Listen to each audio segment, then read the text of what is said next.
There are only 4 major meat processing companies in America. Right, only 4 major meat processing companies because they're only allowed to be 4 major meat processing companies.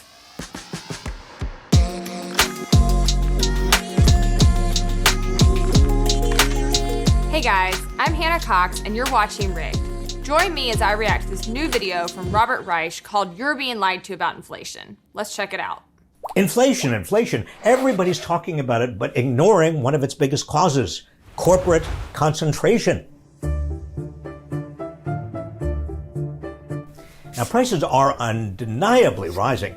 In response, the Fed is about to slow the economy, even though we're still at least 4 million jobs short of where we were before the pandemic. And millions of American workers won't get the raises they deserve. Republicans haven't wasted any time hammering Biden and Democratic lawmakers about inflation. Skyrocketing inflation. Inflation. But don't fall for their fear-mongering.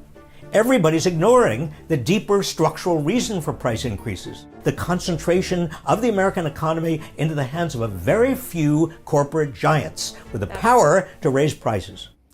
That is absolutely false. We have not seen the American economy concentrate to a few monopolies. This is an ongoing narrative, and while he's saying Republicans are driving this, also Democrats are driving this. Both sides keep trying to say that corporations are the problem, billionaires are the enemy. The reasons that you should be upset are because all of these greedy corporations are taking over our economy and shoving everybody else out, and there's not enough competition, and then they're able to just set prices way too artificially high.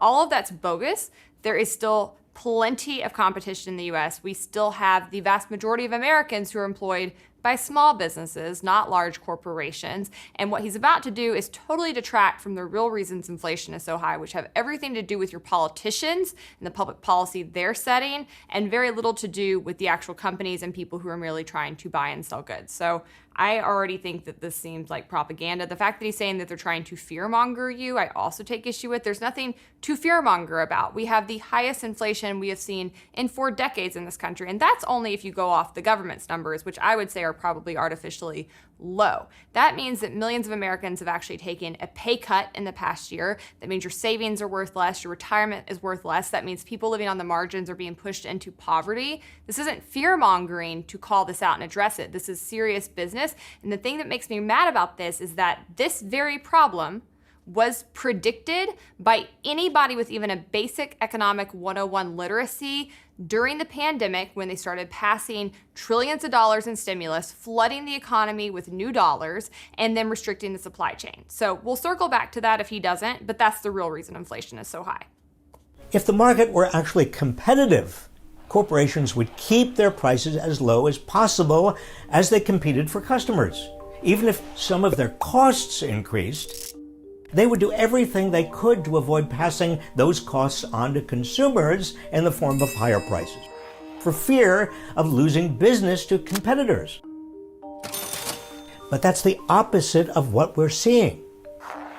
Corporations are raising prices even as they rake in record profits. So I don't know that it's true that corporations are raking in record profits. We did see a lot of big businesses benefit thanks to stimulus packages that were full of corporate welfare that gave massive handouts to corporations and big business and people who are friends with government. Both parties are responsible for that, and certainly that's something that was wrong and anti-capitalist. But I don't know that we can say companies are seeing record profits. Companies are struggling right now, as are most Americans. They can't get labor. That means they can't make as many goods. That means they can't sell as many products. So even though inflation is high and prices are raising, that doesn't mean that they're actually making more money or keeping more of their profit. They're also having to pay more for labor because of these policies that both Democrats and Republicans have put into place, which has restricted not only the supply chain, but also the supply for labor in this country. Corporate profit margins hit record highs last year. You see, these corporations have so much market power, they can raise prices with impunity. So the underlying problem isn't inflation per se, it's lack of competition. Corporations are using the excuse of inflation to raise prices and make fatter profits. Take the energy sector. Only a few entities have access to the land and pipelines that control the oil and gas powering most of the world. They took a hit during the pandemic as most people stayed home. But they are more than making up for it now, limiting supply and ratcheting up prices. Actually, what happened is that our government increasingly has reduced our ability to use our own natural resources and become energy independent, which was driving gas prices down under Trump. We've now seen Biden come in and reinstate many of these environmental policies that make us reliant on other countries, that make us reliant on a few people in the market. That is not due to a lack of competition. That is due to government regulations that come in and prevent there from being more options and being more competition. This doesn't happen in a free market economy. You would see more companies come up, you would see them undersell their competitors, you would see actual competition driving prices down. The fact that we don't see that happening is not because these companies are in a handshake agreement with one another to basically raise prices and screw the market over or screw the consumers over. It's because the government has rigged the system that enables them to set their prices artificially high and that, again, continues to restrict supply, continues to restrict other options that would drive prices down. Exxon have doubled their profits. This isn't about inflation, this is about price gouging. Or look at consumer goods. In April 2021, Procter & Gamble raised prices on staples like diapers and toilet paper, citing increased costs in raw materials and transportation. But P&G has been making huge profits. After some of its price increases went into effect, it reported an almost 25% profit margin. So I want to pause here because I am not an expert on what Procter & Gamble's profit margins have been over the past couple of decades, but what I do notice here is that the chart he's showing you is from December of 2020 to December of 2021. And notably, most companies took a dip in 2020 because the government shut down their businesses, again, restricted the supply chain through lockdowns, backed union thugs who continued to control our ports and refused to operate 24/7. Everything about the supply chain crisis was driven by the government. And that means many large corporations took a hit, did not make as much in profits as they would have in an average year. Let's pause and take a look at Procter & Gamble's profit ratio over the past couple of years. As you can see here, their profit margin was pretty even for several years, all the way up until about 2020, where you see it take a pretty major dip during the time of COVID policies first being enacted. And now, where you can see a steady raise, which is the part that Robert Reich wants you to look at, you see that it's not actually that much drastically higher than where they were in previous years. It's really just evening back out after what the government did to the market. So to show that they then had an increase from December 20 to December 2021, it's pretty disingenuous because obviously most companies are going to see a pretty big spike as the economy starts to pick back up and they're actually allowed to do their jobs again. Looking to buy your diapers elsewhere? Well, good luck. The market is dominated by P&G and Kimberly-Clark, which not entirely coincidentally raised its prices at the same time. So, one, there are many places you can buy diapers. It is true that Procter & Gamble and Kimberly-Clark make a lot of the products, but it is totally erroneous to say that these are the only two companies you could choose to buy from. In fact, you could just go back to making your own diapers if you're really pressed about it, like many people did for decades and decades and decades. But even still, let's say these two companies are your only option. They both happen to raise their prices. Is that because they're greedy and they're just trying to sap you of all your resources? Or is it because they both had input costs go up that impacted their price and how much it cost them to make diapers because of public policies and the things that the government is doing to the market? It's probably the latter. In fact, the Producer Price Index, which measures how much input costs are going up, shows that they're up 9.7% compared to the Consumer Price Index's inflation of 7.5%. What does that mean? It means companies are actually absorbing more of the price increases than they're passing on to consumers. Companies at the end of the day want to offer a product that consumers like and feel valuable, and they want to ensure that they are competing with other people in the market. But when input costs are going up, you will see that people in the same industry often do have to raise their prices because the cost is simply increasing, and that will always get pressed on to the consumer. It is simply wrong that companies are just going to keep absorbing these kinds of input cost increases and just let it detract from their profits. They're not. They have to pay all kinds of regulatory costs, healthcare costs for their employees. They have to pay increased labor costs due to what the government's doing. They're not going to just sit there and keep taking it, nor should they. They shouldn't have to deal with all of these exterior factors that the government is creating for them, and it doesn't make them the bad guy here when they react to the simple market conditions that the politicians are creating. Another example. In April 2021, PepsiCo raised prices, blaming higher costs for ingredients, freight, and labor. It then recorded $3 billion in operating profits through September. How did it get away with this without losing customers? Pepsi has only one major competitor, Coca-Cola, which promptly raised its own prices. Coca-Cola recorded $10 billion in revenues in the third quarter of 2021, up 16% from the previous year. Pause there. I want to say when it comes to Pepsi and Coke, that likely everything he just pointed out is exactly what we just covered. They are obviously saying what is causing their prices to go up. These are prices that they both have to share. Freight, labor, ingredients. It makes sense that they both raise their rates. He wants to totally absolve politicians of their role in this and totally ignore all of these factors companies are trying to tell you they're having to deal with and continue to blame the company, which is actually being penalized by bad government policy. Another thing I think is really interesting about his whole Pepsi Coke analysis here is that he's giving really conflicting data. He's jumping around between profit margins and revenue, and he's not really giving accurate apples to apples comparisons here. We did a quick check, and what we found is that Pepsi's revenues are actually pretty consistent with what they've seen in years past, and maybe even a little bit down in the past 2 years. Next, he goes to talking about Coca-Cola's revenue, which really is sort of irrelevant. That's not actually a measure of profit, and that's not really a significant increase for them either. It's still pretty consistent with where they've been in years past. But regardless, there's nothing wrong with these companies making a profit.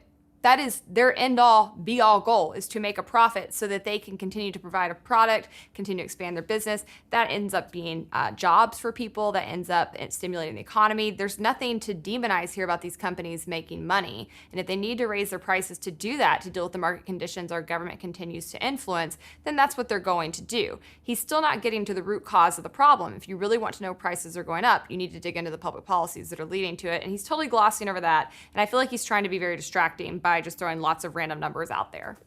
Food prices are soaring, but half of that is from meat, which costs 15% more than last year. All right, I love it. Let's talk about this because I started writing about the increase in meat prices before they ever happened at the very beginning of the pandemic back in March of 2020. You can go back and find my piece at the Washington Examiner called How to Stop the Coming Meat Shortage.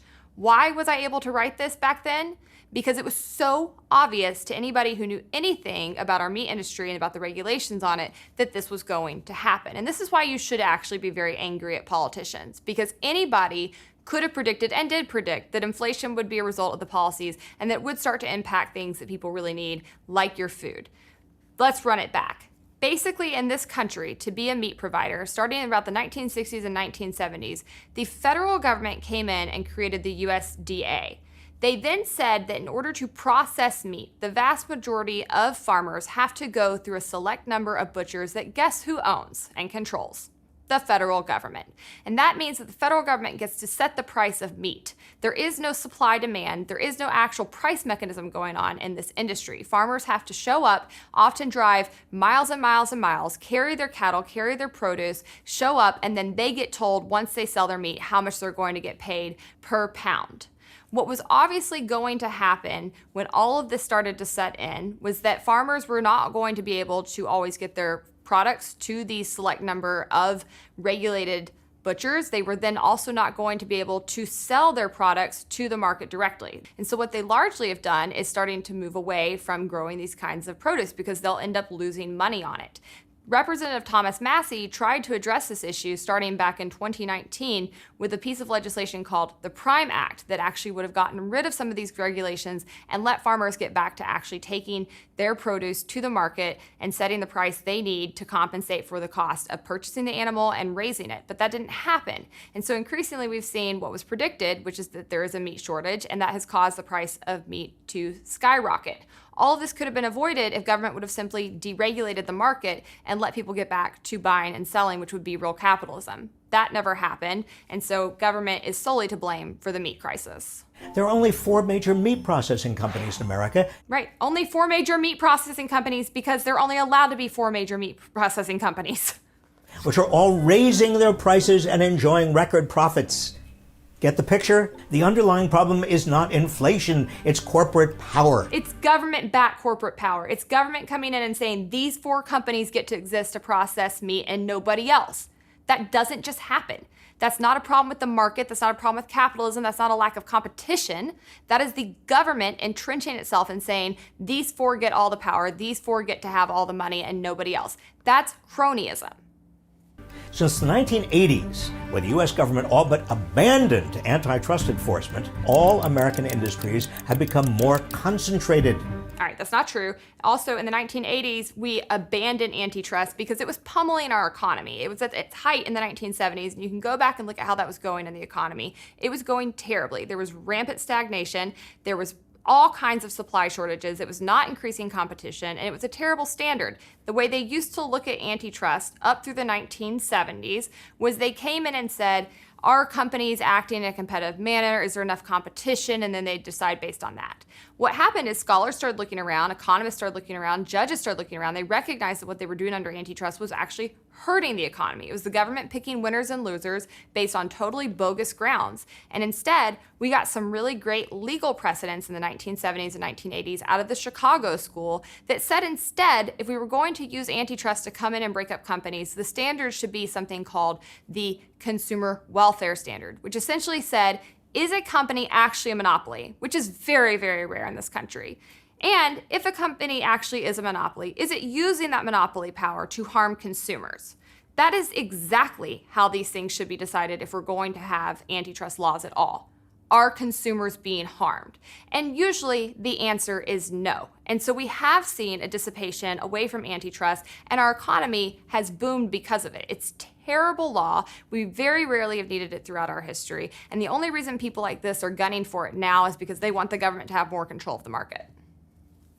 Most are now dominated by a handful of corporations that coordinate prices and production. This is true of banks, broadband, pharmaceutical companies, airlines, meat packers, and yes, soda. You know what's so funny about every industry he just mentioned, where he says that there's all this consolidation, a lack of competition? Every single one of those industries are heavily regulated, heavily government-backed industries. Airlines, banks, pharmaceutical companies. Can you name any industries that have more government regulations, more government power that are reigning over them than those industries? You do not see a consolidation of power, consolidation of certain companies in a market because of a lack of competition in the market. You see it because government comes in and entrenches certain companies and uses regulations to harm startups, to harm smaller companies, and to prevent competition. That is the only way that you ultimately end up getting true monopolies and concentration of power in our economy. And so if you see that happening, trace it back, and you will find policies that intertwine that industry with the federal government. So I, first and foremost, don't believe the narrative that we're seeing this huge concentration of power among industries. That's not true. We have tons of competition by all measurable standards. But in the few select industries you can point to where we could benefit from more competition in those markets, they're always the ones that are dominated by government. Corporations in all these industries and more could easily absorb higher costs, including long overdue wage increases, without passing them on to consumers in the form of higher prices. But they aren't. Instead, they're using their massive profits to line the pockets of major investors and executives, while both consumers and workers get shafted. How can this structural problem be fixed? Fighting corporate concentration with more aggressive antitrust enforcement. Biden has asked the Federal Trade Commission to investigate oil companies, and he's appointed experienced antitrust lawyers to both the Federal Trade Commission and the Justice Department. Because let's be really clear, what they want under antitrust is to give the unelected federal bureaucrats in the Federal Trade Commission and in the U.S. Justice Department more control over the market. That is the end-all be-all goal with antitrust. Every single antitrust bill that is being pushed right now by both Republicans and Democrats is gunning for that. And I don't care what you think about the market. I don't care what you think about corporations. If you think people like Elizabeth Warren or people like Tom Cotton can do a better job running businesses than the people who are actually in the industry on the field, you've lost the plot. There is no reason that we should be trying to give people in Congress more power over businesses, and there's certainly no reason we should give unelected bureaucrats who we have no control over in the U.S. Justice Department and the FTC more power over business. And that is the end goal with antitrust. They're constantly pushing this narrative that there's not enough competition, we need the government to come in and use antitrust. But here's what you probably don't know about antitrust. Very rarely in our history has it ever actually been used to come in and break up companies. Instead, what they do is they usually use the threat of antitrust to come in and further regulate an industry and have them come in and set industry standards that then actually block smaller competitors from being able to succeed in the market and give the federal government more power to oversee their practices, how they're running their company, and they continue to use this threat of regulations or antitrust to break them up if they don't comply. That's the end goal here. It's not about competition, it's about control. Also, I just want to point out that he is in this video praising the Biden administration for going after oil companies, which is probably just not the move right now when we have sky-high gas prices in this country and Americans are rating it as their top concern at the moment. So don't fall for Republicans' fear-mongering about inflation. The real culprit here is corporate power. That was quite a video. I think at the end of the day, so I did know this man mostly from TikTok. I then found out he was a former labor secretary, but I first discovered Robert Reich because he makes really weird socialist TikTok videos where he dances around and tries to convince people that corporations are always the problem, and he never seems to ever get to the real root cause of the policies that he wants you to be upset by. And the funny thing is when I see people like this, I often think we can agree on these problems, right? We're both concerned with inflation, we're both concerned with what's happening in the market, we're both concerned that people aren't making enough money, they're not seeing increases in their wages, but he does something where he then just wants to go and blame a boogeyman. I do something where I want to go back and actually look at the public policy and economic principles that are truly impacting this and actually find solutions that could make Americans all wealthier and have a higher prosperity in their life. So I can't stand that people like this use their talents, because I do think he is a talented marketer, to basically push propaganda that misleads people and kind of distracts them and makes them look over here at what he wants them to be upset by, versus actually looking at what we're doing that we can learn from and quit doing so that we can stop having these kinds of problems come up in our society.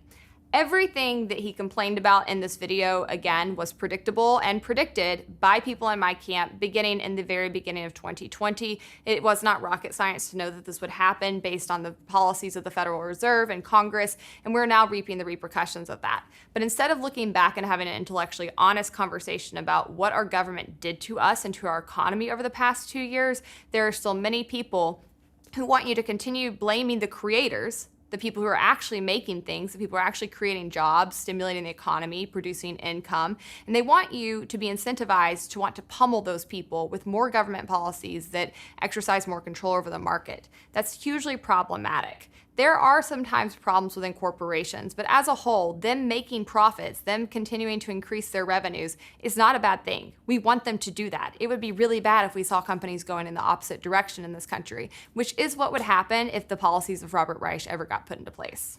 I'm Hannah Cox, and you've been watching Rigged. If you like this video, be sure to leave a comment and subscribe to the channel. Thanks for tuning in.